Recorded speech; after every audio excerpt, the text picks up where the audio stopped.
Hey guys, a quick reminder before we begin today's video to please like and subscribe and make sure you hit the notification button so you don't miss out on anything. Without any further ado, let's begin. The story unfolds in Moss City, where the protagonist, Lu Li, receives a message from his mother. In this message, he is told that if he wanted to quit his job, he will be able to, since they had already amassed $700,000 and they would be easily able to purchase a house in Moss City. He then leaves, expressing disappointment that he isn't the protagonist of his own story. Waiting for the light to turn green, he is then pushed to the side by a man in a business suit. While trying to yell at him for pushing him to the side, he then observes that he is able to see the man's remaining lifespan. He is then hit by a car. The protagonist is then amazed that he is able to see the people's remaining lifespan. He thinks that he must be hallucinating, but then he grabs a pocket watch out of his body. He then clicks it and he discovers that he has stopped time. He then observes that the rain stopped and he touches a man and accidentally steals 10 minutes of his lifespan. Realizing the extent of his power, he then decides to become a time vendor and sell people time for a profit. The next chapter, we're then taken to his home where he writes something in his notebook but then is interrupted by his roommate. Then questions if she interrupted him. He then happily says it's fine and that she didn't interrupt him. He then thinks that something good must have happened to him, as he usually never smiles. He then says that he is quite handsome like this. He then shakes her head, saying that she vowed to marry somebody rich, that she cannot be distracted by an average man. Alright, she might be a bit of a gold digger right now, but she gets better in the future chapters, I promise you. He remarks that he doesn't even have a mansion or a filled bank account.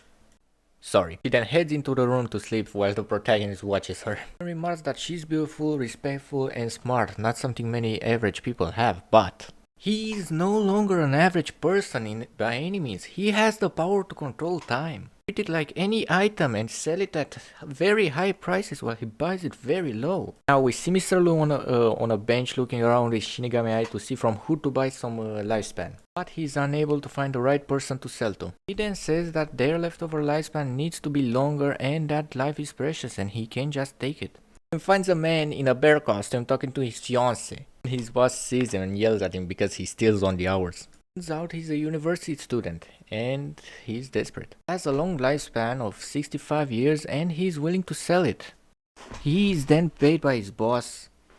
He then gets paid by his boss and says to himself that he's going to work even harder tomorrow because he is going to buy his girlfriend a new phone. My boy is certainly a simp. He then orders some cheap noodles and sits down saying that he's exhausted. But I gotta admire this guy. He's working very hard. I swear, he's gonna get far, far away, even without the money he's gonna get from Mr. Lu. Speaking of Mr. Lu, he just showed up and he's going to give him the proposition. He then sits down and speeds time up by 100 times. Student then stands up and looks around to see that everybody is frozen in time and he then asks about what's going on. He then asks Mr. Louis if he did it and he responds that he made a different space for them to speak. He then introduces himself as a time vendor and the student says that he's crazy and he never heard about a time vendor in his life. Mr. Lou then cooks up a lie about him wandering the world for many years, buying time from people who don't need it and selling it to people that need it. So the student asks him how does he know his surname, so Mr. Lou shows his remaining lifespan. He then says that he is very lucky that he is going to be able to live up to 80 years old and he asks him if he is willing to sell some of his lifespan to him. He then asks Mr. Louis if time can be sold and for how much. Mr. Lu then says that it depends from person to person and since he is a student he is going to pay him $300,000 for 1 year of his time. The student then starts thinking to himself that if he takes this deal, he's going to make a lot more money than he's going to make from his part-time jobs. And that jobs in general exchange wasted time for money. Mr. Luz then says that if he hadn't reached a decision, he could simply take his leave. The student stops him and yells at him to wait and that he is willing to sell 1 year of his lifetime. While searching for somebody else to sell time to, Mr. L discovers that the patriarch of the Wrong family is terminally ill. The scene then cuts to the Wrong family estate where Mr. Wrong wishes he had 1 more year. He looks around and sees Mr. L who offers to sell a year of lifespan to him. With only 5 minutes left to live, Mr. Wrong quickly decides to buy 1 more year of lifespan in exchange for 5% of their income that year. Using all of his force and willpower, Mr. Wrong signs the contract with only 1 second left and Mr. L declares the transaction complete. Mr. Wrong declares that even though he's still old, he is full of energy. Mr. L congratulates him and leaves his bank account details behind. Mr. Wrong then orders everybody in the room not to say a word about what happened. He declares that Mr. L is not a person to be trifled with and tells his nephews not to make an enemy of him and send him the money. After that, we see Mr. L on top of a rooftop declaring that his choice to become a time vendor was the correct one. He observes that if his number of customers increase, he will ironically not have enough time to sell. He then decides to start a club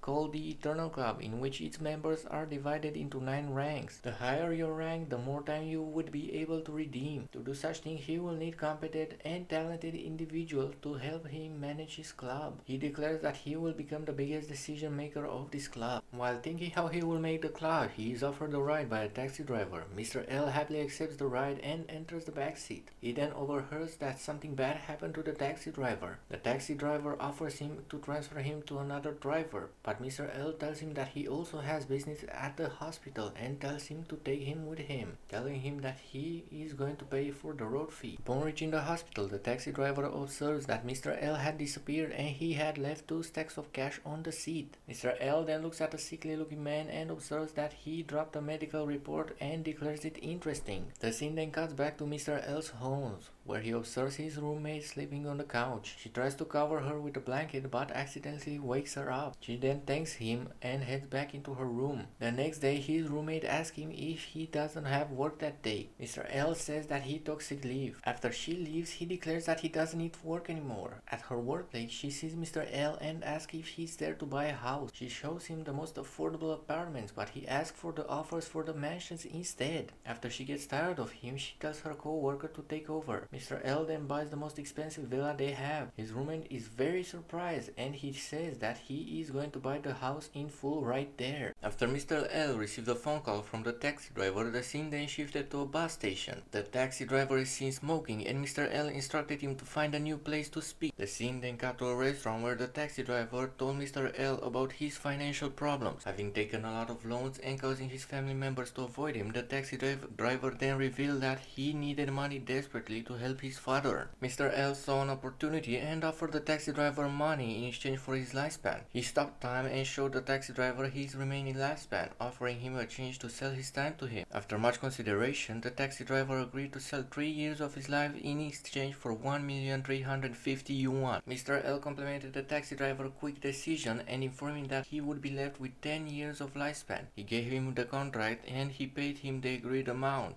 After that, the taxi driver left. Later, the same sickly looking man who was seen drunk threw the bottle of alcohol at Mr. L's feet. Mr. L, saying he looked like an abandoned dog, got threatened by him. Mr. L changed his perception of the man to that of a wolf and revealed the diagnosis he found and the time he had left. He then told the man that if he wanted to leave, he should follow him. After a few moments of hesitation, the man finally introduced himself as Peng Hao, a young man who has been diagnosed with leukemia. He explained to Mr. L that he had left his family behind and told them to pretend that he passed away. Mr. L couldn't help but find a tinge of sadness at Peng Hao's story, and he knew that he needed to help him in any way he could. As a time vendor, Mr. L had a special power that allowed him to manipulate time and prolong someone's lifespan. He decided to test Peng Hao by stopping time, and to his surprise, the young man was completely taken aback. Mr. L reassured him that everything was okay, and he introduced himself as a time vendor. He explained that he could prolong Peng Hao's lifespan, but in exchange he would require his loyalty. Peng Hao eagerly accepted his offer, and Mr. L proceeded to give him 100 days worth of lifespan. Mr. L then handed Peng Hao his contact information and told him to clean up his appearance. He instructed him to cut his hair, dye it black, and come to the address he provided. With that, Mr. L disappeared into the night, leaving Peng Hao to ponder at his new life. The scene is then cut to Mr. L's house, where he was once again interrupted by his roommate. This time she appeared to be drunk, but Mr. L could see right through her act. He knew that she was trying to seduce him.